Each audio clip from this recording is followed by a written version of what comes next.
오늘 주신 말씀 마태복음 6장 24절에서 34절입니다. 마태복음 6장 24절에서 34절.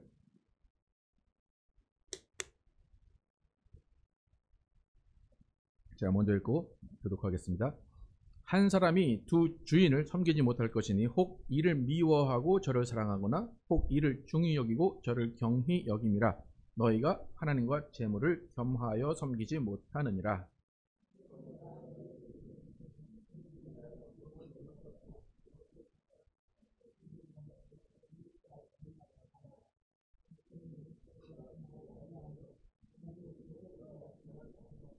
공중의 새를 보라. 심지도 않고 거두지도 않고 창고에 모아 들이지도 아니하되 너희 하늘 아버지께서 기르시나니 너희는 이것들보다 귀하지 아니하냐.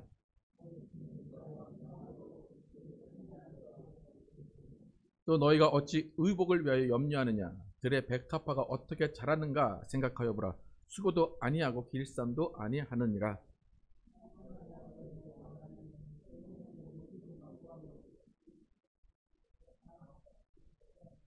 오늘 있다가 내일 아궁이에 던져지는 들풀도 하나님이 이렇게 입히시거든. 하물며 너희 일까 보냐. 믿음이 작은 자들아.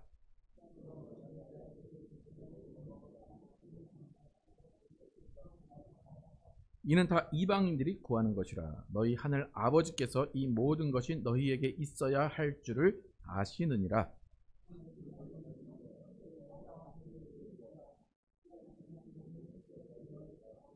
예, 함께 읽겠습니다. 그러므로 내일 일을 위하여 염려하지 말라. 내일 일은 내일이 염려할 것이요 한 날의 괴로움은 그 날로 족하니라. 아멘. 예, 염려보다 긍휼과 감사, 염려보다 감사와 긍휼이라는 제목으로 은혜를 나누겠습니다. 오늘 본문은 우리가 너무나 잘 아는 말씀입니다. 하나님과 재물을 겸하여 섬기지 마라. 너희가 먼저 그의 나라와 그의 의를 구하라. 그리하면 모든 것을 너희에게 더하시리라. 우리가 찬양도 많이 하고 이미 다 잘 알고 있는 말씀입니다. 이 말씀은 예수님께서 제자들에게 이 삶의 방식, 이 삶을 제자로서, 예수님의 제자로서 어떻게 살아가야 되는가, 삶의 방식에 대해서 설명해 주신 말씀입니다. 우리가 이 세상을 살아가는데 이 세상에는 수천 년 동안 역사 가운데 변함없이 살아가는 방식이 있습니다. 그 방식은 뭐냐면 대부분 권력과 돈을 쥔 사람들이 정해놓은 틀 안에서 그들이 권력을 놓지 않으려고, 그들의 부를 잃어버리지 않으려고 하는 그 틀을 세우는 그 틀 가운데 우리는 생활을 하게 됩니다. 이 세상을 살아갈 때는 반드시 그 틀 안에 있어야 됩니다. 미국 같은 경우는 신용이 있어야 되기 때문에 신용을 어떻게 쌓아가는가가 중요해서 그 신용 때문에 많은 신경을 쓰게 됩니다. 근데 우리는 하나님의 나라 백성이면서 또 이 세상을 살아갑니다. 그렇기 때문에 이 세상을 우리는 나그네의 삶을 산다고 이야기합니다.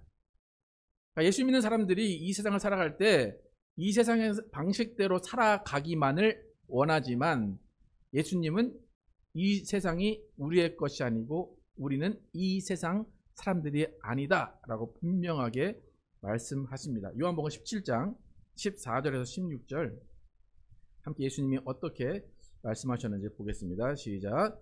내가 아버지의 말씀을 그들에게 주었사오매 그들이 세상이 그들을 미워하였사오니 이는 내가 세상에 속하지 아니함 같이 그들도 세상에 속하지 아니함으로 인함이니이다.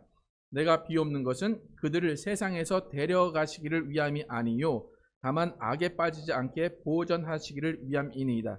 내가 세상에 속하지 아니함 같이 그들도 세상에 속하지 아니하였사옵나이다. 예수님은 단호하게 뭐라고 말씀하십니까? 우리는 세상에 속하지 않았다 말씀하십니다. 세상에 속하지 않았다 그 정도까지는 이해가 되는데 15절에 보시면 내가 비옵는 것은 그들을 세상에서 데려가시기를 위함이 아니랍니다. 그러니까 저의 간절한 소원은 뭐냐면 구원받은 사람들을 그냥 빨리 데려가셨으면 좋겠어요. 근데 예수님 뭐라고 그러세요? 그들을 세상에서 데려가시기를 위함이 아니다. 다만 뭐에만 빠지지 않게 해달라고 해요? 악에만 빠지지 않게 해달라. 예수님도 참 너무하신 것 같아요. 그냥 우리의 인생이 좀 쉽게 살게 해주시면 좋은데 굳이 아버지께 세상에서 데려가지 말아주세요. 다만 악에만 빠지지 않게 해주세요. 그렇게 기도하십니다. 예수님이 말씀하신 것처럼 우리가 세상에 속하지 않으면 세상이 우리를 미워할 수밖에 없습니다. 그렇기 때문에 우리가 세상에 속하지 않은 삶을 살 때 우리는 핍박을 받고 우리는 곤고함을 느낄 수밖에 없습니다. 제대로 된 생활을 할 수 없을 것입니다. 그럼에도 불구하고 예수님은 그것이 뻔해 보임에도 불구하고 우리가 세상에 있기를 원하시고 다만 악에만 빠지지 말라고 말씀하십니다. 이 악에만 빠지지 말라, 이것은 뭐냐면 우리가 세상 방식대로 살지 않게 해달라는 거예요. 세상에 놔두시면서 세상 방법대로 살지 않게 예수님은 기도하십니다. 정작 예수님은 33년 이 세상에 사셨어요. 그죠? 여러분 몇 살까지 사실 것 같습니까? 100살까지 살 것 같은 불안함이 있지 않습니까? 아직도 저는 아직 반도 못 살았어요. 아직도. 저는 좀 100살까지 살 거 생각하면 너무나 끔찍한데 이 세상에서 악에 빠지지 않으면서 여러분들은 100세까지 사셔야 됩니다. 뭐 어떻게 하겠습니까? 예수님이 그렇게 살려고 하셨으니까 우리는 그렇게 살 수밖에 없는 것 같은데, 여러분 어떻습니까? 지금 여러분 세상에 속하여서 살고 계십니까? 아니면 세상에 속하지 않은 삶을 살고 계십니까? 어떻습니까? 세상의 삶을 다 초월해서 계십니까? 세상 등지고 세상에 어떤 고민도 하지 않고 너무나 편안하고 너무나 평안하고 너무나 이곳이 천국입니다 하면서 살고 계십니까? 어떻습니까? 아니면 세상에 치여 살고 계십니까? 우린 세상에 살면서 우리는 근심하고 염려하고 고민하며 살 수밖에 없습니다. 그게 세상의 삶입니다. 오늘 본문을 읽어도 아시겠지만 염려라는 단어가 계속 반복돼서 나옵니다. 염려를 없애는 방법은 가장 좋은 방법이 뭐가 있을까요? 염려를 하지 않는 방법, 염려를 없애는 방법 뭐가 있을까요? 죽는 게 가장 좋죠. 죽지 못해 살게 되면 염려는 가지고 살아야 됩니다. 그렇기 때문에 제가 생각하는 가장 염려를 없애는 방법 중에 가장 좋은 것은 잊어버리는 겁니다. 기억하지 않는 겁니다. 생각을 하지 않는 겁니다. 세상 사람들이 술을 왜 그렇게 자주 마실까요? 특히 한국 사람들은 왜 술을 그렇게 많이 마실까요? 술 마시면서 뭐라고 하면서 마시나요? 잊자, 그죠? 잊자. 그러니까 염려를 잊기 위해 이 세상 사람들은 살아갑니다. 모르는 게 약이다 라는 말처럼 생각나지 않는 것이 가장 좋은 염려를 해결하는 방법입니다. 여러분 저를 보시면 좀 걱정과 염려가 근심이 있는 사람처럼 보이십니까? 아니면 별 생각 없이 사는 사람처럼 보이십니까? 네. 별 염려와 걱정, 근심 없는 것 같죠, 그죠? 네. 근데 정말 없겠습니까? 네. 근데 저는 하나님이 주신 은사 같은데 잘 잊어버려요. 네. 잘 잊어버리는 은사가 있는 것 같아요. 여러분도 그런 은사가 있기를 축복합니다. 네. 마취주사, 고통을 없애는 게 아닙니다. 저희 아버지 마취주사 많이 맞는 걸 봤는데 고통은 여전히 있는 거예요. 하지만 그 고통을 내가 느끼지 못하도록 잊어버리게 하도록 환각을 주는 것이 마취주사입니다. 여러분 염려가 있다, 고민이 있다라는 것은 현재 상황이 악화되고 현재 상황 가운데 정말 내가 감당할 수 없는 일들이 벌어지고 있다는 겁니다. 여러분 성경은 염려하지 말라고 하지만 여러분 염려하지 않을 수 있습니까?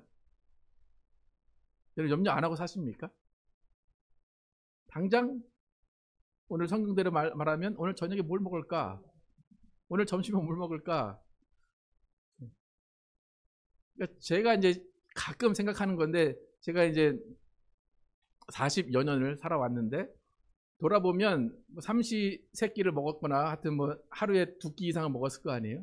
그러니까 지금까지 돌아보면 어떻게 내가 그 끼를 다 떼우면서 살았을까? 저 살찐 거 보면 지금도 요즘 다시 살이 찌는데 어떻게 그걸 다 먹고 살았을까 생각을 합니다. 사실 저는 이제 뭐 요리를 제가 잘 안 하기 때문에 그런 고민은 안 하지만 저희 엄마부터 시작해서 와이프부터 시작해서 가족들이 저를 먹이려고 참 많은 고민을 했겠구나. 그리고 이제 이렇게 아무 염려 없이 살 수 있게 해주는 것이 감사하다라는 생각을 하게 됩니다. 오늘 본문을 볼 때 염려하지 말라라는 것이 핵심입니다. 그런데 우리가 이 본문을 살펴보기 전에 생각해야 될 것은 뭐냐면 지금 당장 염려를 떼어놓을 수 없는 사람들이 있다는 겁니다. 지금 당장 밥 한 끼 먹을 수 없는 사람이 있다는 겁니다. 그들 앞에서 너 염려하지 마. 이 성경 딱 갖다 대면서 설교하면서 너 염려하면 넌 믿음이 없는 사람이야 라고 한다면 그거는 어떤 것보다 더 큰 고문입니다. 지금 당장 교통비가 없어서 버스 타고 갈 교통비가 없는 사람한테 또 몇 시간 동안 걸어갈 것을 염려하는 사람한테 이 말씀을 들이대면서 염려하지 마. 하나님이 너를 어떻게든지 날려보내실 거야. 뭐 그런 식으로 이야기한다면 예수님의 의도를 잘못 이해한 것입니다. 여러분, 우리는 염려할 수밖에 없는 상황이 있게 됩니다. 지금도 염려할 수밖에 없는 상황에 있는 사람들이 있습니다. 그렇기 때문에 이 본문을 이해하기 전에 우리가 먼저 생각해야 되는 것은 뭐냐면 정말로 지금 염려할 수밖에 없는 상황 가운데 있는 사람들이 있다면 이 말씀을 들이대는 것이 아니라 우리가 그들의 염려를 어떻게 덜어줄까를 생각해야 되는 것입니다. 하나님이 이 말씀을 하신 것은 네 염려하지 마. 그것뿐만이 아니라 지금 염려하고 있는 사람들에게 다가가서 그 염려를 네가 없애주는 것이 하나님 아버지의 일이고 예수 그리스도의 일이야 라고 말씀하시는 것입니다. 여러분, 염려하고 있는 사람들 앞에 가서 설교하지 마시기 바랍니다. 그들에게 뭘 해야 됩니까? 베푸시고 긍휼을 베푸시기 바랍니다. 오늘 예수님 말씀이 염려라는 말이 계속 반복되기 때문에 염려가 초점인 것 같지만 결국 하나님은 우리에게 염려를 안 하게 하시겠다는 거잖아요. 그죠? 염려를 책임져 주시겠다는 것이잖아요. 그러니까 오히려 이 말씀은 염려를 이기게 하시고 하나님께 감사하면서 우리가 긍휼을 베푸는 삶을 살아라 라는 것이 이 말씀의 초점입니다. 조금 전에 제가 말씀드렸지만 우리가 염려할 상황이 반드시 있지만 그 염려를 극복해 왔고 그 염려 상황 가운데 우리가 지금까지 지내왔다는 것은 뭐냐면 그 염려 상황 가운데 나 혼자 홀로 남겨두지 않았다는 겁니다. 여러분 잘 생각해 보십시오. 여러분이 염려하고 있었을 그 당시에 과연 나 혼자만 있었을까? 나 혼자라고 느낄 수 있지만 그 염려를 떨쳐낼 수 있었다는 것은 뭐냐면 그 옆에 부모님이 계셨고 가족이 있었고 친구가 있었고 교회가 있었고 공동체가 있었다는 것입니다. 무엇보다도 우리 염려 가운데 하나님이 함께 계셨기 때문입니다. 그러니까 염려가 없을 수는 없습니다. 그러나 그 염려 가운데 하나님을 발견할 수 있는가, 하나님을 의지할 수 있는가입니다. 대부분 우리의 염려는 뭐와 관련되어 있습니까? 어떤 문제로 여러분 제일 염려를 하십니까?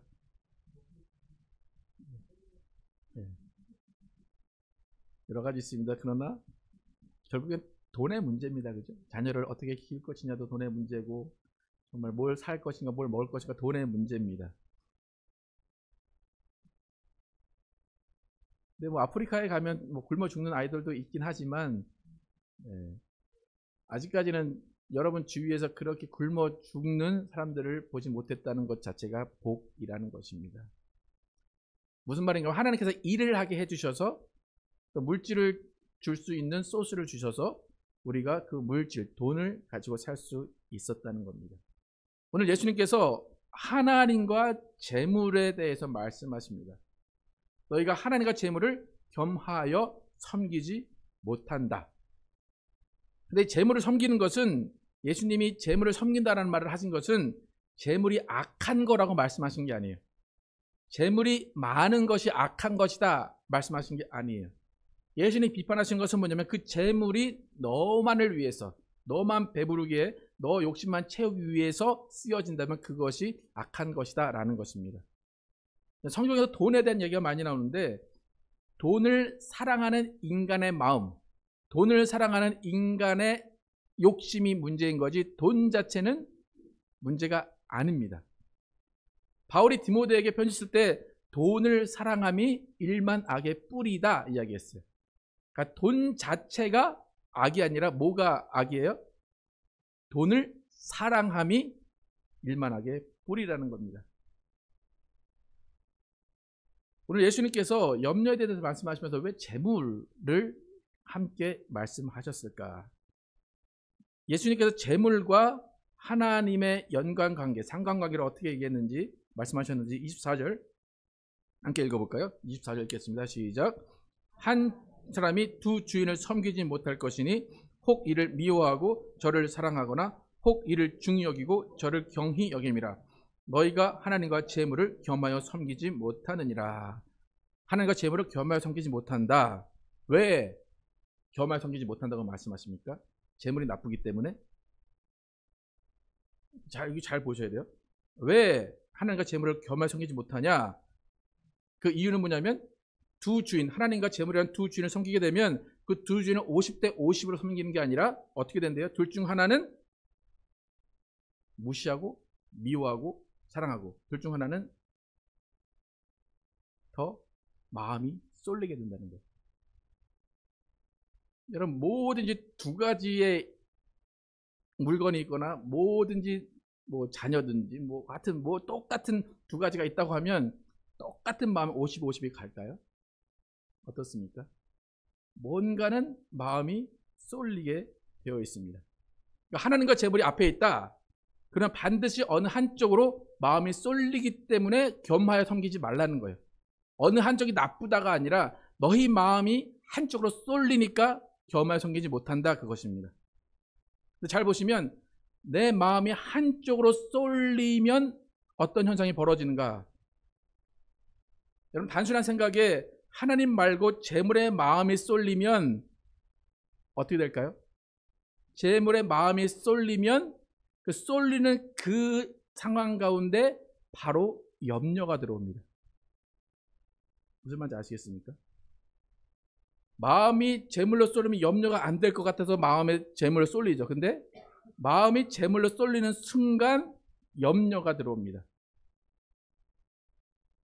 마음이 재물로 쏠린다는 건 뭐냐? 돈이 없을 수도 있어요. 그죠? 돈이 없기 때문에 재물에 마음이 쏠려요. 그러면 재물이 없기 때문에 어떻게 돈을 벌어야 되지? 어떻게 저 돈을 가질 수 있지? 라는 염려가 생깁니다. 또 반대로 돈이 많아서 물질에, 돈에 마음이 쏠릴 수도 있어요. 그러면 또 그 물질을 가지고 어떻게 사용을 해야 되지? 어떻게 이 돈을 지켜야 되지? 어떻게 이 돈을 사용해야 되지? 라는 또 염려가 생기게 됩니다.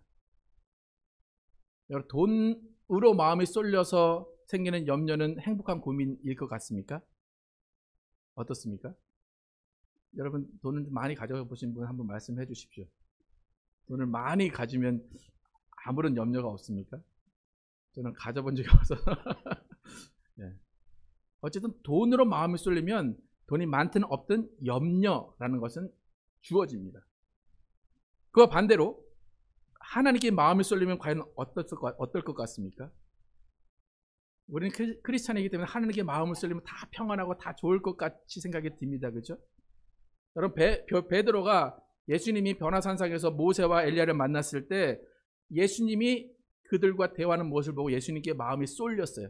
그전에 예수님이 어떤 분인지 몰랐는데 모세와 엘리야와 대화하는 모습을 보고 뿅 갔어요. 마음이 쏠렸어요. 그 다음에 베드로가 어떻게 말했는지 마가복음 9장 4절에서 5절 함께 한번 읽어보겠습니다. 마가복음 9장 4절 5절 시작.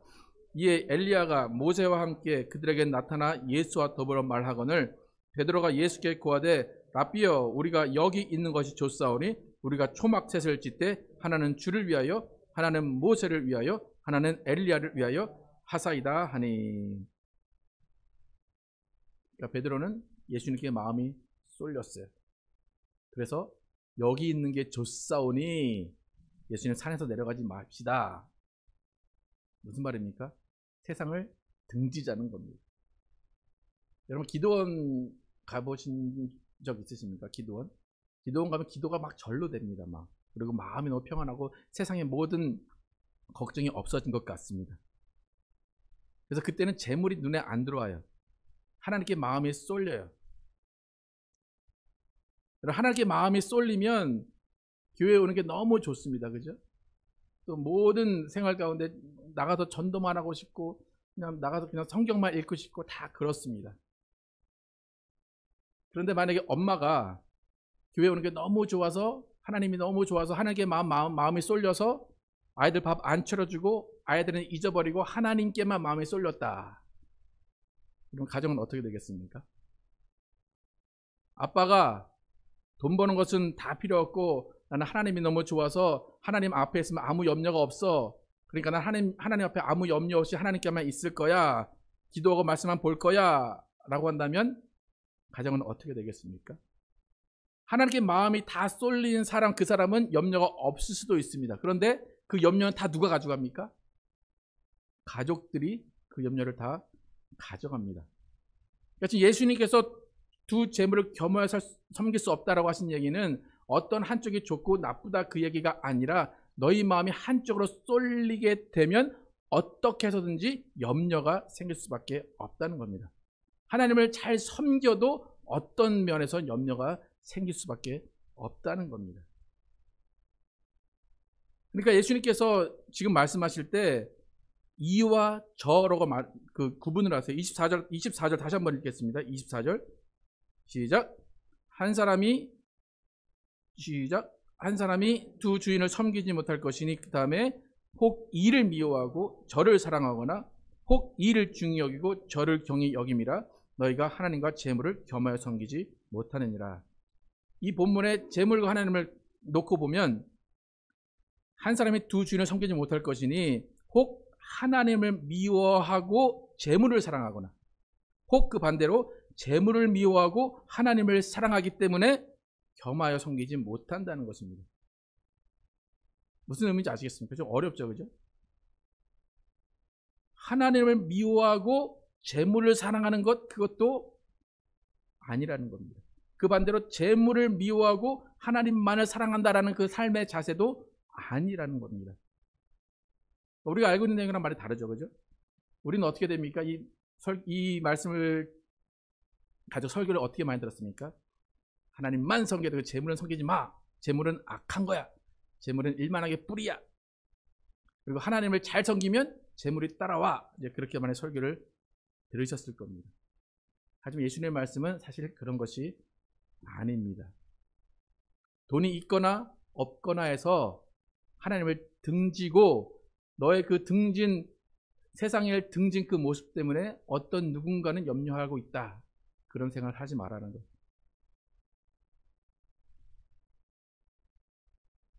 여러분, 염려라는 것이 어느 곳에 있든지 다 있을 수밖에 없다는 겁니다. 하나님을 섬겨도 염려가 있고 하나님을 섬기지 않아도 염려가 있고. 그렇다면 우리는 어떻게 살라고 하는 겁니까? 우선순위를 하나님께 두되 그 하나님께 둔 우선순위를 두면서 감사하고 긍휼히 여기는 삶을 살라는 것입니다. 그러니까 주신 것에 감사하고 지금 염려하는 자들에게 긍휼을 베풀어서 그들도 염려가 없게 하라는 것입니다. 예수님이 산상순을 말씀하시는 것은 하나님의 나라를 말씀하신 것이라고 제가 설명했습니다. 그러니까 이 염려하지 말라는 것은 너 혼자의 신앙, 그냥 하나님이 너를 먹이고 입히실 것까 염려하지 마. 그 얘기가 아니라 우리 모두가 염려하지 않게 해야 된다는 것입니다. 33절, 34절 함께 읽어보겠습니다. 33, 34절 시작. 그런즉 너희는 먼저 그의 나라와 그의 의를 구하라. 그리하면 이 모든 것을 너희에게 더하시리라. 그러므로 내일 일을 위하여 염려하지 말라. 내일 일은 내일이 염려할 것이요 한 날의 괴로움은 그 날로 족하니라. 아무리 건강에 좋은 것 챙겨 먹어도 하나님이 주신 수명 이외에는 이상은 살 수가 없습니다. 그러니까 무엇을 먹을까 무엇을 마실까의 고민이 아니라 우리 몸을 주관하시고 우리 목숨을 주관하시는 하나님께 감사하라는 것입니다. 그리고 여러분에게 염려하지 않게 해주신 하나님이 있다면 그거로 끝나는 게 아니라 그 다음에 뭘 해야 된다는 거예요? 지금 염려할 수밖에 없는 사람들에게 다가가라는 겁니다. 여러분, 신앙이 지극히 개인적인 신앙을 많이 하게 되는데 지금 이 본문을 개인적인 신앙으로 읽으면 나 염려하지 않게 되니까 괜찮아, 난 돈 안 벌어도 돼, 아니면 하나님이 다 책임져 주실 거야, 막무가내의 그런 신앙이 될 수밖에 없습니다.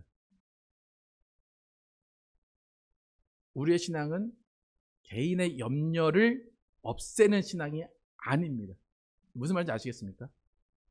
하나님이 염려하지 마라 했던 것은 야, 너 하나 염려하지 않으면 돼. 그게 아니라 염려할 수밖에 없는 상황에 있는 사람 네가 염려하지 않으니까 가서 도와줘라 라는 겁니다. 그래서 함께 염려하지 마라. 그게 먼저 그의 나라와 그 의를 구하는 삶입니다. 지금까지 여러분 염려를 덜어준 하나님께 감사하시기 바랍니다. 염려하게 하지 않으신, 염려를 맡아주신 하나님께 감사하면서 긍휼과 은혜를 다른 사람들에게 베풀어 주시기 바랍니다. 또 내일 염려는 누가 하게 놔두래요? 네. 내일 염려는 내일이, tomorrow가 하게 놔두래요. 그러니까 무슨 말인지 아시죠? 그죠? 내일 염려는 네가 하는 것도 아니고 하나님이 하는 것도 아니고 내일이, 그러니까 있다는 겁니까? 없다는 겁니까? 내일 가봐야 아는 거예요. 근데 미리 땡겨서 하지 말라는 겁니다. 여러분, 하나님이 새롭게 주시는 은혜가 매일매일의 삶 가운데 넘쳐나기를 축복합니다. 우리가 염려 대신에 찬송과 감사와 긍휼로 하루하루를 살아가는 여러분과 제가 되기를 예수 이름으로 축복합니다.